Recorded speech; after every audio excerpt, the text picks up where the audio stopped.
one-on-one. In this video, I will talk about types of sentences. In part 1, I will talk about simple and compound sentences. Let's talk about a sentence. What makes a sentence? In order to make a sentence, you need at least one independent clause, or IC. How do you make an IC? You need at least one subject and one verb. For example, he enjoys traveling. So in order to make a sentence, you need an IC with a period at the end, or the same as subject and verb with a period or predicate.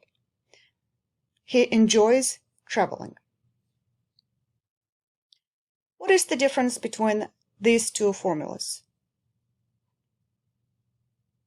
That's right. There's a period here at the end of this clause, because this is a formula for an independent clause, and now this is a sentence. So a sentence must have at least one IC and a period at the end. What makes a simple sentence? In order to make one simple sentence, you need one independent clause. Now, remember, an independent clause must have at least one subject and one verb. For example, I work every day. Now, you can also have two subjects and one verb. My sister and I work every day. It still makes one IC. You can have one subject and two verbs. I work and study every day. You can have two subjects, two verbs. My sister and I work and study every day. And these are some examples of a simple sentence. Now you try. Can you figure out the formula of this sentence? It was cold yesterday. One subject, one verb, SV. My friend and I are looking for a job. That is correct. Two subjects and one verb. The boys rented a car, drove to the beach, and surfed all day. One subject and three verbs. Compound sentence. In order to make a compound sentence, you need at least two independent clauses. So this is the formula. Two ICs or 2 units of SV. You need two clauses. My friend works and I study. The birds are singing, the sun is shining, and the flowers are blooming. In the first example, you have two independent clauses. In a second sentence, you have three independent clauses. Let's talk about punctuation. How do we punctuate two independent clauses? The first rule talks about fanboys. You connect two independent clauses with a comma and one of the fanboys. Fanboys stand for and, nor, but, or, yet, so. Now let's take a look at how to use this fanboys. So F stands for for. For means because. I have to take a nap.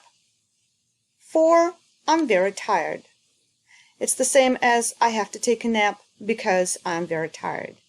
But because belongs to a different type of sentence and it does not come with a comma.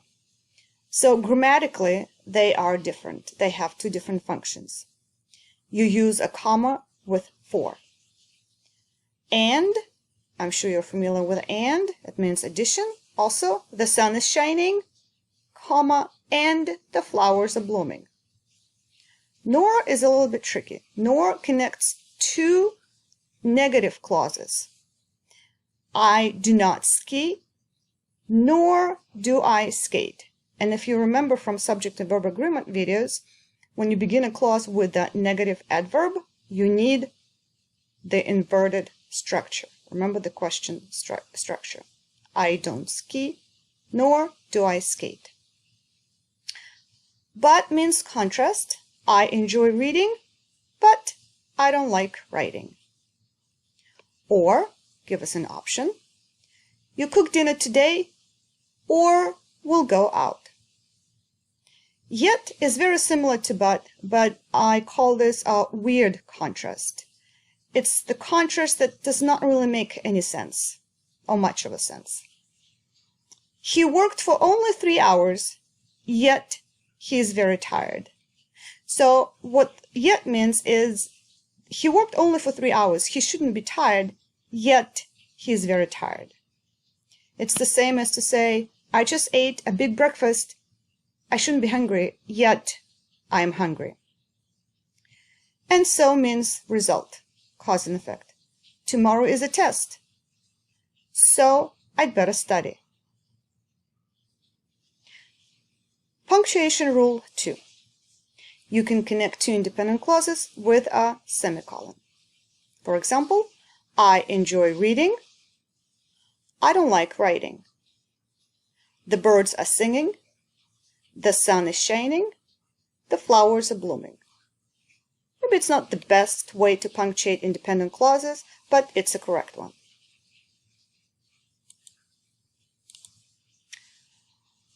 Punctuation rule number 3.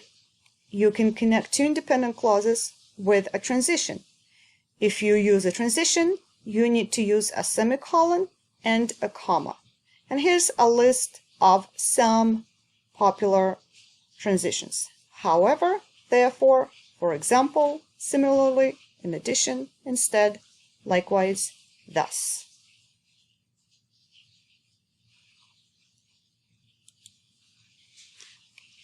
Let's look at some examples. John is very outgoing. That's one clause.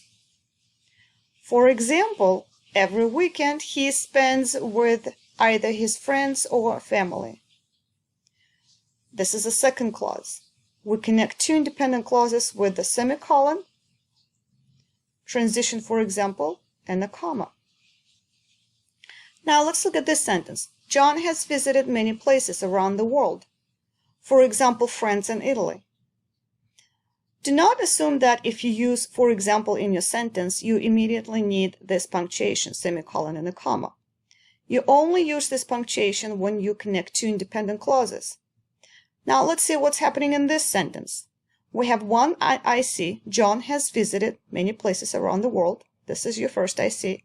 But what comes after, for example? France and Italy. This is just noun plus noun. You have two nouns. There is no independent clause. There is no subject here in the verb.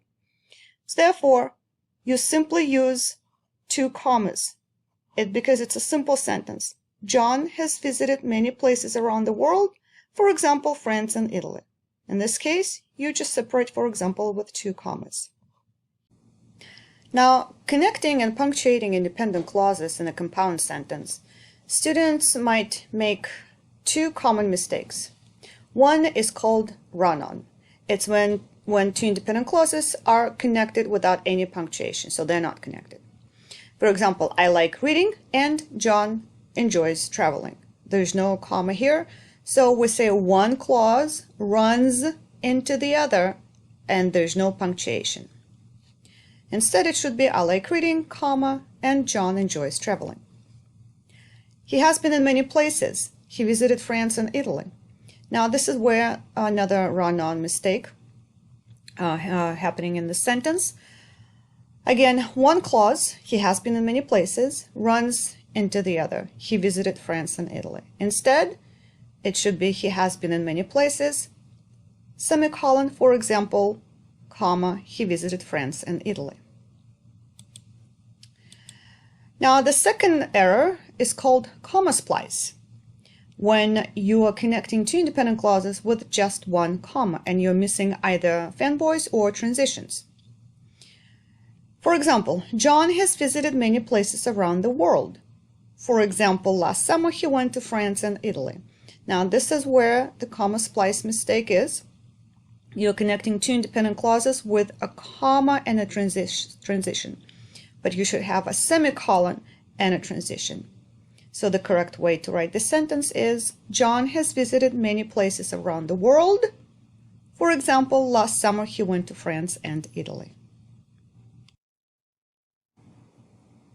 I want to take a moment and clarify a few misconceptions about the semicolon. Now let's look at this example. John has visited many places around the world. One independent clause, semicolon, for example, transition word, comma. Last summer he went to France and Italy. So you have an example of a compound sentence, two independent clauses with a semicolon, transition, and a comma. Now, the semicolon is the same as the period. The only difference is the second sentence starts with the uppercase. For example, John has visited many places around the world, period. Next sentence, uppercase F. For example, comma, last summer he went to France and Italy. Now, in this case, we have two simple sentences. You have one IC, and the second IC begins with a transition and a comma. So the real punctuation for the transitions, they're always separated by two commas. But this semicolon does not belong to this transition. This semicolon belongs to independent clauses. So you can get rid of, for example, and you will still have to keep the semicolon. Remember, it's the third way to punctuate compound sentences. So do not assume that this semicolon belongs to the transitions. It belongs to the first IC, and it's the same as a period. Let's look at the next example. John has visited many places around the world. First IC. For example, last summer he went to France and Italy. So we're connecting two independent clauses, and in between we have a transition, for example. But that transition does not have to be always between two independent clauses. This transition belongs to the second sentence or second clause, while this semicolon belongs to the first IC. So you can always move this transition or any transitions anywhere in the second independent clause. You can say, John has visited many places around the world, semicolon. Last summer, for example, he went to France and Italy. Notice that this transition is separated by two commas. The semicolon stays with the first independent clause. John has visited many places around the world, semicolon. Last summer he went to France and Italy, for example. Now we have this transition at the end of the second clause, and you separate it by a comma and a period at the end of the sentence. You use the same rules with other transitions. Now let's look at transition however. I enjoy taking online classes, semicolon, however, comma. My brother prefers face-to-face interaction. So that's a classic sentence where you have a semicolon, however in the middle, between two independent clauses, and a comma. Now remember, this semicolon stays with the first IC, like in this sentence, and however now goes in the middle of the second independent clause. So now you have, I enjoy taking online classes, semicolon. My brother, however, prefers face-to-face interaction. Or this however can go at the end. I enjoy taking online classes, semicolon. My brother prefers face-to-face interaction, however. This is the end of part 1. In the second part, we will talk about complex sentences, compound complex sentences, and of course dependent clauses.